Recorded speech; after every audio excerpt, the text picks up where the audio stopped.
Look, if you're a CFO, a finance director, or a group controller at an IFRS reporting company, you've probably been planning for IFRS 18 for a while now.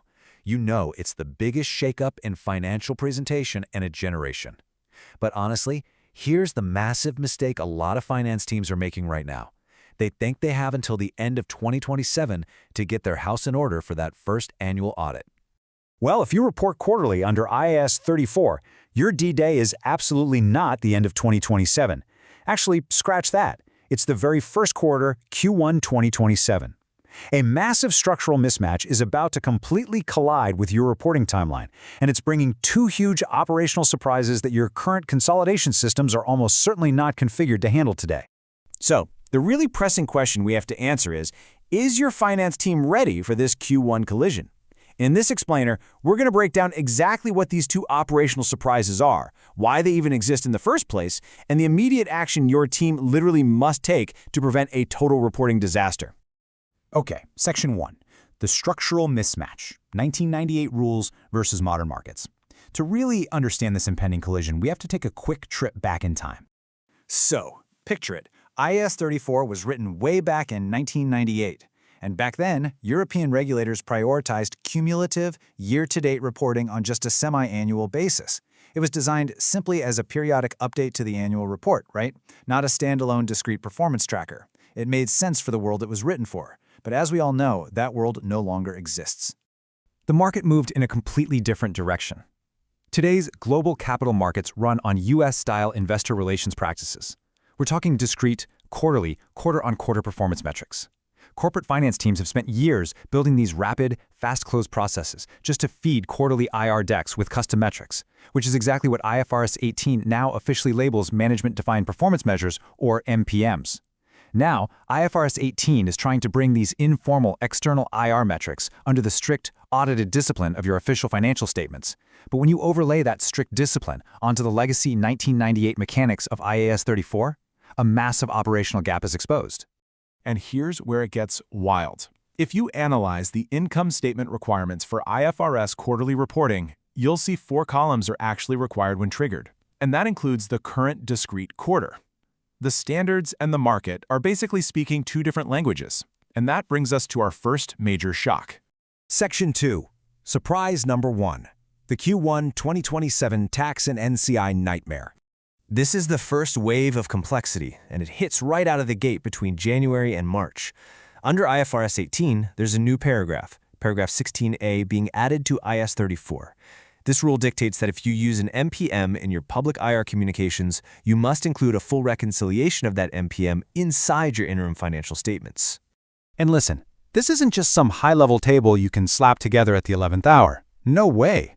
You are required to disclose the exact tax effect and the non-controlling interest, or NCI impact, for each and every adjusting item in that reconciliation.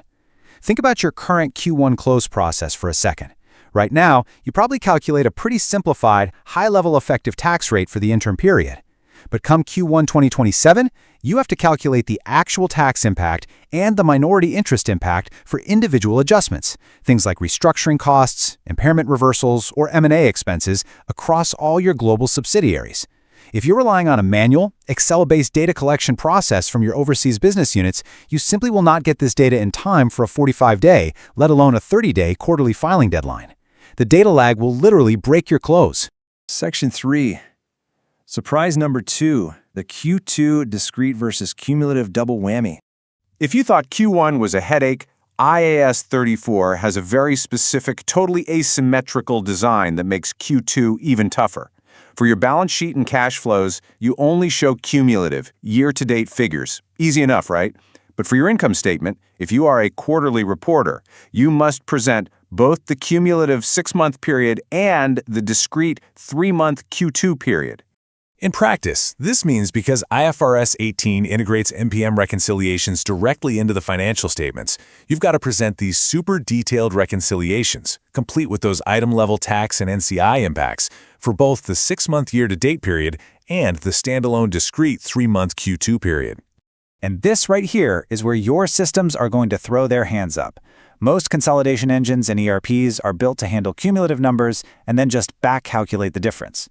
Preparing discrete 3-month MPM adjustments right alongside their standalone discrete tax and NCI effects is a completely different animal.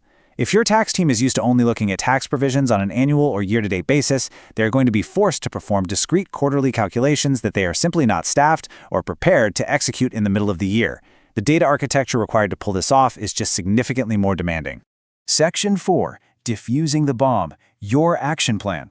As a CFO or finance leader, you absolutely cannot wait until late 2026 to figure this out. Let's move to your practical action steps.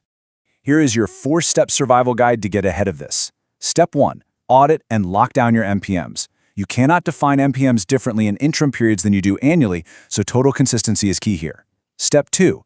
Map the tax and NCI data pipelines. You need to know exactly how that granular, item-level data is getting from your remote subsidiaries all the way up to the group level. Step 3. Upgrade your consolidation systems. If your current systems can't handle discrete mid-year tax calculations, you need to start configuring them right now. And Step 4. Conduct a dry run in Q2 or Q3 of 2026. Seriously, do not let Q1 2027 be the first time you test drive this process. The absolute biggest takeaway here is this. The question of whether to report quarterly under IFRS is no longer purely an investor relations decision. It is a fundamental financial reporting infrastructure decision. The cost and the sheer complexity of compliance are permanently shifting. Section 5, the final warning, don't get caught off guard. The integration of IFRS 18 and IAS 34 is a classic example of a regulatory change that looks totally manageable on paper, but creates a massive operational bottleneck in practice. Which leaves us with one final vital question for you to think about. Are your systems actually locked in for the Q1 2027 collision, or are you already behind? It's time to get your finance and IT teams in a room together and start mapping out this infrastructure shift today. Thanks so much for joining me for this explainer, and best of luck preparing for 2027.